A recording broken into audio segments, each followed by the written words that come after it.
La rentrée littéraire, c'est comme chacun sait, la fête de la littérature blanche. Mais il ne faut pas pour autant oublier les romans noirs, qui sont là tapis dans l'ombre, pour vous tenir en haleine.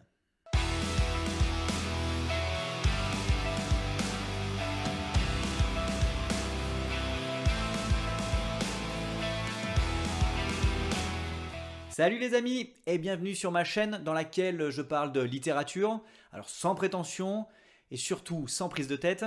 Je vous ai parlé il y a quelques temps dans les différentes vidéos des quelques livres qui m'ont beaucoup plu pendant la rentrée littéraire, mais je ne vous ai pas parlé de noir. Alors c'est assez surprenant parce que si vous me suivez un petit peu, si vous me connaissez un petit peu, vous savez que j'adore tout ce qui est thriller, polar, roman noir. Donc pour tous les amoureux de ce genre qui me suivent, je me devais de vous en proposer. Je vais vous laisser juste prendre 30 secondes pour vous abonner juste en dessous, parce que ça, j'en ai besoin pour continuer. Et je vais vous présenter quelques petites pépites bien sombres, et vous verrez, il y en a pour tous les goûts. Ah oui, et avant que je commence, c'est très important, toujours l'interaction. N'hésitez pas avec vos conseils, vos commentaires, vos avis. J'adore échanger.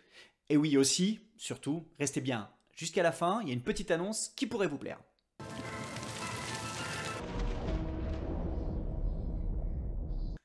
René Manzor, je vous en ai parlé en 2021, je vous en parle encore aujourd'hui, et comme j'aime tous ces livres, j'ai l'impression que ce ne sera pas la dernière fois que je vous en parle.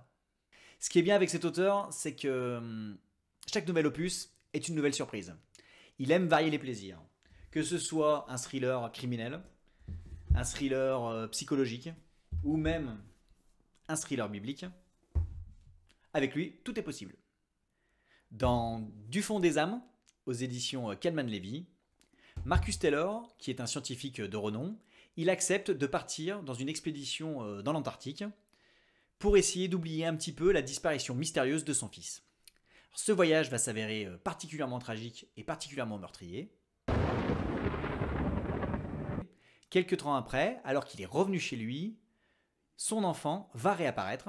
Alors vous vous dites, super, bonne nouvelle. Pas vraiment, parce qu'en fait il est retrouvé dans la rue, en pleine ville, avec une balle dans le dos. Le récit alterne alors entre le passé et le présent, entre les événements qui se sont passés dans le petit coin retiré dans le froid désertique, et le retour inespéré de l'enfant qui lui ne se passe pas comme prévu. Le rythme de l'aventure est soutenu, la lecture se fait à 100 à l'heure, pas le temps de s'ennuyer, les scènes d'action se succèdent, les poursuites, les combats, ils nous laissent aucun répit. Il y a la présence d'une bactérie, donc l'histoire tend un petit peu vers la science-fiction, et j'imagine bien une série ou un film sur ce thème. Et comme René Manzor, en plus d'être un grand écrivain, est aussi un réalisateur et un scénariste, de renom, j'imagine même qu'il pourrait le tourner lui-même.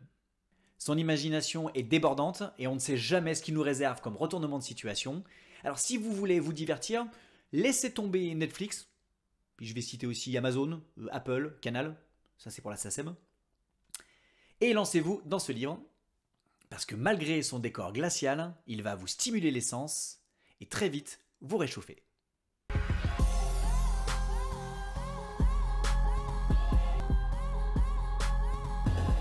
Vous ne connaissez peut-être pas cette autrice, mais il va falloir que ça change.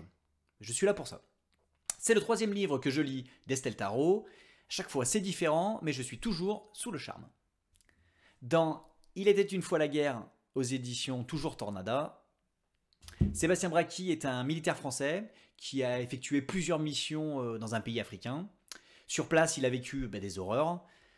Quand il revenait dans sa famille, il ramenait à chaque fois avec lui le poids de ses expériences terribles. Maintenant que les opérations sont terminées, il est plus ou moins mis au placard et je peux vous dire qu'il vit très mal la situation. L'histoire est racontée par un reporter de guerre qui a fréquenté le héros. Il alterne son récit entre le passé et le présent. Donc tout au long des pages, on entre finalement dans le quotidien de cet homme psychologiquement marqué. Tout ce qu'il a vécu là-bas le hante. Ses cauchemars ont détruit sa relation avec sa femme, avec sa fille, enfin surtout avec sa fille, parce que celle-ci elle est beaucoup influencée par la vie générale de la population, qui elle-même est influencée par les messages politiques qui ont changé. En effet, depuis leur retour, les actes des militaires sont dénigrés médiatiquement, on leur reproche d'avoir déséquilibré le pays africain. Ils sont donc montrés du doigt, traités comme des parias, eux qui avaient été envoyés là-bas comme des héros. le roman est rythmé par un décompte avant explosion. Donc ça commence à 1060 jours avant explosion, 460, 360, comme ça, petit à petit. Donc au fur et à mesure, on sent qu'il va y arriver quelque chose, mais on ne sait pas quoi. La tension, elle monte en même temps que Sébastien Bracchi perd les pédales. Le suspense est intense jusqu'à la fin. Ah oui, j'ai oublié de vous dire, Estelle Tarot écrit très très bien, et ça c'est agréable. Elle arrive parfaitement à nous faire entrer dans l'esprit de cet être torturé. Devant toutes ces mésaventures, on vit l'injustice que ressent son personnage. On voit son état se dégrader, mais en tant que lecteur, on est complètement impuissant. Ce livre est un hommage à tous ces hommes qui se sacrifient pour la nation, qui sont de la poudre à canon et qui n'ont jamais aucune reconnaissance. Vous passerez par toutes les émotions et en même temps vous découvrirez une écrivaine de talent. Vous n'avez donc plus aucune excuse.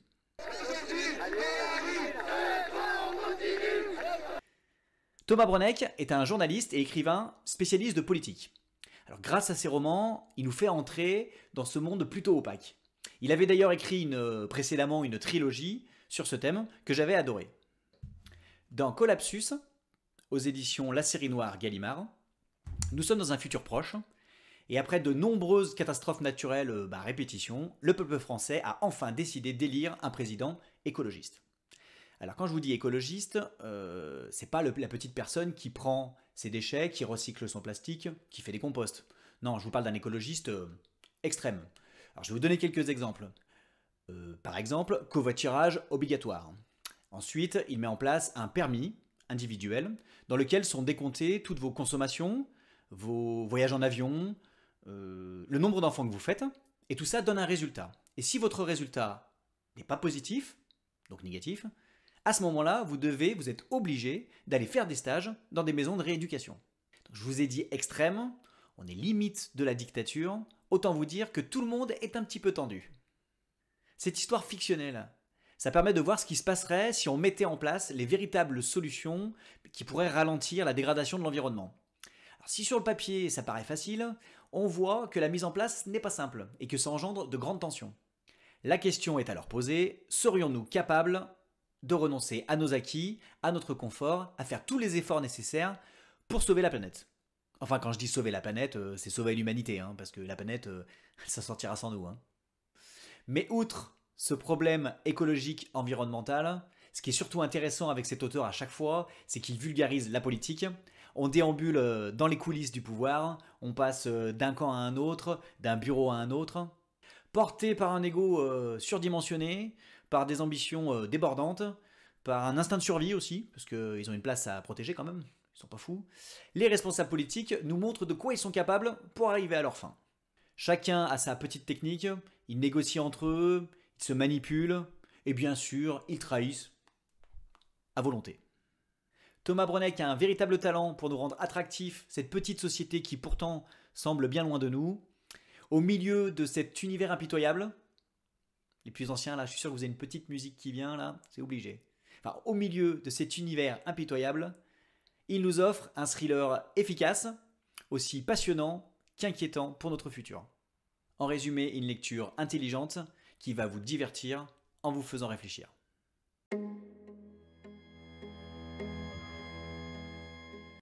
Dans mon best-of 2021, je vous avais parlé rapidement de Claire Favant avec La chair de sa chair, et je vous avais prévenu qu'elle pouvait être particulièrement méchante. Alors cette fois-ci, dans De nulle part, aux éditions toujours HarperCollins, elle revient un petit peu moins cruelle, mais ne vous inquiétez pas, elle est toujours aussi machiavélique. Nous sommes dans les années 90 et elle nous raconte l'histoire de deux jumeaux qui sont confiés à l'assistance publique. Mais très rapidement, ils sont séparés. Attention, accrochez-vous, effet spécial de dingue. Donc, ils se sont séparés et ils n'ont pas connu du tout la même destinée. Ah bon? Et oui, pendant que Raphaël est devenu un héritier d'une famille fortunée, Tony, lui, est passé de foyer en foyer et il galère pour essayer de se sortir de la misère. Mais ils se sont rencontrés quand même. Alors oui, et c'est là que Raphaël propose à Tony un marché plutôt malsain. Et c'est là que tout a déraillé. Et voilà. Le thème de l'enfance est un peu la pierre angulaire de l'œuvre de Claire Favant. On sent qu'elle a envie de développer cette problématique des enfants maltraités. L'impact de ces histoires est donc très important parce qu'il nous touche vraiment au cœur. On se prend d'affection pour ces filles et ces garçons au destin torturé. Et quand en plus, comme ici, elle y rajoute un scénario avec une multitude de rebondissements et de retournements de situation, autant vous dire qu'on ne lâche pas le livre et qu'on est pris au piège. Claire Favant a déjà fait ses preuves depuis longtemps, mais elle continue à exceller dans le domaine du thriller psychologique. Elle maîtrise la narration de bout en bout et elle nous entraîne là où elle désire. Alors attention, elle n'écrit pas à l'eau de rose, mais plutôt avec les épines de la rose. Vous êtes prévenus, c'est du noir très noir. Et machiavélique, je vous l'avais dit. Voilà donc quelques idées thrillers pour cette fin d'année. Vous aurez remarqué que je vous ai présenté autant d'autrices que d'auteurs. Donc, vous trouvez ça normal. Mais dans le milieu littéraire, on est en 2022 pourtant, il existe encore une sous-représentation des femmes, comme dans toute la société d'ailleurs. Pour ma part, un bon livre est un bon livre, peu importe qui c'est qui l'a écrit.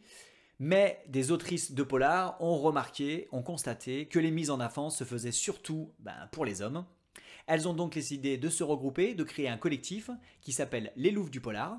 Donc je vous mets le lien, je ne sais jamais de quel côté ça apparaît, enfin je vous mets le lien par ici, pour aller les voir et les suivre sur les différents réseaux. Elles se sont serrées les coudes et ont décidé de mettre en avant leur talent en faisant leur propre promotion. Je n'ai pas besoin de vous dire que je les soutiens complètement et je vais continuer à tout faire pour que les gens lisent, déjà, mais au masculin comme au féminin. Et pour ceux qui doutent encore un petit peu, jetez-vous sur leurs œuvres, vous verrez qu'elles sont capables de vous faire trembler et d'être vraiment, vraiment méchantes, au point que c'en est même presque flippant.